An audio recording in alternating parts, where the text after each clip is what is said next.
Thank you, Mr. Speaker. Mr. Speaker, I rise to support this motion that the Senate of the Republic of Kenya should adjourn. And in fact, I'm just nearly coming short of saying this House and government should be dissolved because we have failed and we are cowards. Let us not lie that we are not cowards. Mr. Speaker, what is leading this country right now are citizens' assemblies. Recently, there was a citizen assembly through the space of Twitter or X. It brought about over 1.2 million people to listen. This country, Mr. Speaker, is going through a crisis that is unheard of. This is a crisis. It is a fire that has been lit up by the IMF, and we know very well that IMF does not put out fires in countries, it lights them. Mr. Speaker, the only thing that makes sense today is for us to be with our citizens and try to demystify what is happening in this country. Mr. Speaker, my colleague has spoken here, Senator Omogeni, and he has pointed out the lack of respect to the rule of law by this parliament, because the National Assembly is part of this House, where the National Assembly is amending 3 pieces of legislation that are supposed to be considered by both houses, and nobody gives a hoot in hell about the consequences. This House sat, amended the Housing Act, proposed, by then it was a housing bill, and made sure that what was being put out there, that we are building houses for the poor, those houses cannot be sold. Now, through a miscellaneous amendment, or through the Finance Act, or the Finance Bill, the National Assembly comes in and removes that because you don't care. Mr. Speaker, some of us are being bashed outside. I am personally being bashed outside because of miscommunication. Mr. Speaker, there was a conflict of interest bill which was brought into this House. That conflict of interest bill, my colleague and I, Senator Omogeni, sat down and looked at all the provisions that were being proposed in that conflict of interest bill, which was sponsored by the IMF and a corrupt Ethics and Anti-Corruption Commission of this country. Because, Mr. Speaker, there is no body which is corrupt more than ESCC. ESCC now wanted to be put in as the body that goes out there and look for conflict of interest instead of the body that goes out there and fight corruption. Mr. Speaker, very shortly, the conflict of interest bill was prepared. It was tabled on the National Assembly by the majority leader, Kimani Ichung'wah. And in that conflict of interest bill, it was proposing to amend the following acts which exist: the Leadership and Integrity Act, Ethics and Anti-Corruption Act, Anti-Corruption and Economic Crimes Act, Public Procurement and Asset Disposal Act. And Mr. Speaker, as part of those provisions that we amended in this House, and 80% of those amendments were actually brought by my colleague. He was attending court in Narok on that day, so I read on his behalf. The one which was really vexing, Mr. Speaker, and it is important that people know out there before they just come out and shout, was in the definition of a relative. And I want to read what the definition of a relative was. Mr. Speaker, before I even read what the definition of a relative was, that bill, which was being brought here, was being rushed hurriedly. The only thing we could not do was actually to reject that bill. And I now stand corrected. We should have actually rejected it in the first place.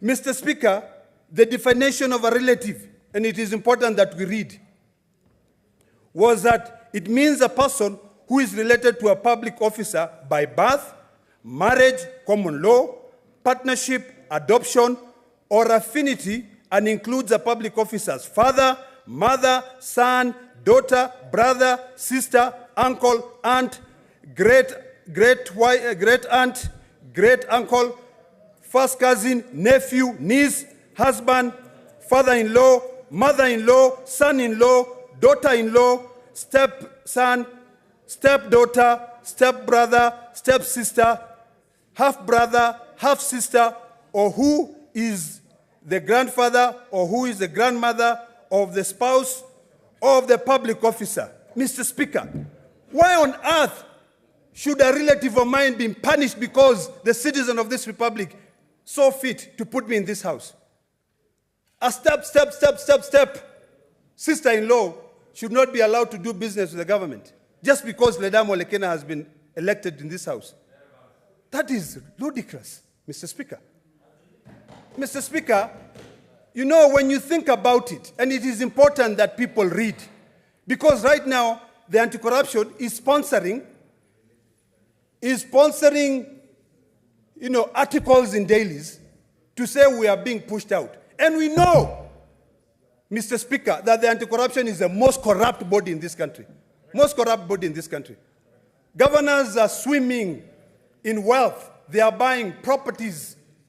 Cabinet secretaries are making billions, Mr. Speaker, on a monthly basis by taking bribes simply on issuing licenses. You issue a license and you are told, pay X amount of money. Mr. Speaker, let us call a spade a spade. We have failed as this country.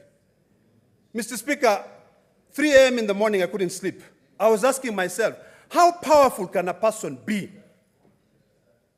such that over 200 members of parliament who are elected by people to come and represent them cannot reason. They cannot use their medulla oblongata. They just go in as like sheep. They follow. They cannot ask, what are the consequences? What are the unintended consequences? Mr. Speaker, what am I going to be doing in this house? Today, I am mourning a young man from Narok County who was shot outside this parliament.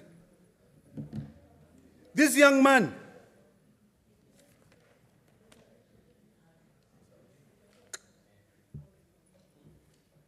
I'll just remember his name, is from a family of the Shieni in Lolonga. I want to go and mourn with him. I want to go and listen. In fact, what we should do, Mr. Speaker, is that if we care about this country, we should be joining the Gen Zs on the streets and fighting for their rights. We should be joining the Gen Zs because we have failed. You know? But people don't care. We just want to line our own pockets. We just want to appear as if we are important. We are not important. Those people are the ones who have made us important, Mr. Speaker. Mr. Speaker, history has great men and women who non-violently walked across. Gandhi and his supporters walked for 240 days until they won. Mr. Speaker, in the US, Martin Luther King, the great march, they walked, and today we can see results. What stops us from doing that? We sit here and we lie to ourselves that we can be able to make a difference. Yet, nowadays we worship our party leaders, we worship the party line, we cannot remember that the people are the ones who have brought us here. So, Mr. Speaker, I want to plead with my colleagues that it is time that we join the citizen assemblies. It is time that we ask ourselves whether we really understand the phrase that power is transient. We are acting as if we will be in these seats forever, for the rest of our lives. What happened yesterday, Mr. Speaker, sir, should be a wake-up call to the citizens of this country. We should all remember that we are here for a very short time. You know, what shocks me, Mr. Speaker, is that what is this thing that really pushes the president so much when blood is pouring out there to want this bill to be passed? You know, what is it? Instead of us saying, and thank you, Senator Chute, for asking a very good question that all of us are asking. Instead of us fighting corruption, going after corrupt cabinet secretaries, going after corrupt governors, we are here trying to overtax citizens. Mr. Speaker, the population of this country, 70% are Gen Zs. I'm a Gen X. I should be joining them, and I want to join them to be able to go out there and fight for these rights. Because we don't care, Mr. Speaker. We don't care. We're just busy lining our own pockets. It is sad, Mr. Speaker. So, Mr. Speaker, I want to correct out there. I proposed amendments to the Conflict of Interest Bill because it was barring the whole clan, the whole citizens of Kenya, from doing business with the government. It was amending legislation which already provide that. It was being engineered by the Ethics and Anti-Corruption Commission so that they can find many loopholes of getting money. In Masai, we say, emala. You know, you have that gourd. Then you decide to open that gourd and the insects goes in when there are so many other avenues. We can easily do the right thing. This parliament can be able to check whether there is any conflict of interest. But we should not punish every other citizen. A step sister-in-law from doing business with the government. Yet, maybe they are doing business with government before I come. So, Mr. Speaker, as I conclude, the family of a young man, Eric Ayunishini, my prayers are with you. The family of all the departed Gen Zs, your life will not go out in vain. Mr. Speaker, the statements which are being propelled out there to feed certain interests are further from the truth. These men and women yesterday, young men and women, were marching in the street to fight for their rights. Unarmed, Mr. Speaker. It is hard out there. So I want to beseech you, my colleagues here.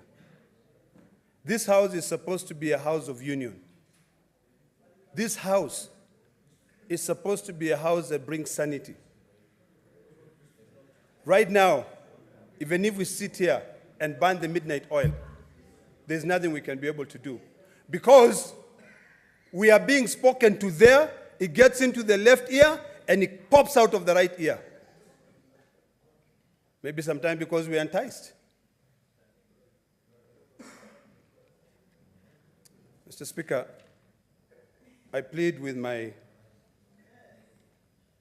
colleagues here that right now, every one of us seated here should search deeply within his soul. Search deeply. Why are you seated where you are, Senator Lilekwe?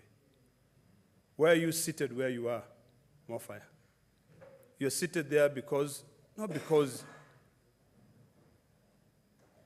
you fell from heaven like manna. It is because the citizens of the Rakanidhi brought you here. And you have to listen to them. So, Mr. Speaker, we have two choices, and only two choices in this country right now, is to wake up and smell the coffee and know that shit has already hit the fan. Or we resign. All of us go home, we dissolve the government, new elections are held. Let people who care about the fiduciary responsibility of this country come back here. So, Mr. Speaker, we have failed and we have got no business being here. Okay? We have got no business being here. So, Mr. Speaker, I rest my case. But I support the motion.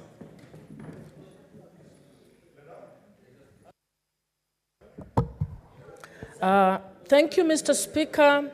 Thank you, Mr. Speaker.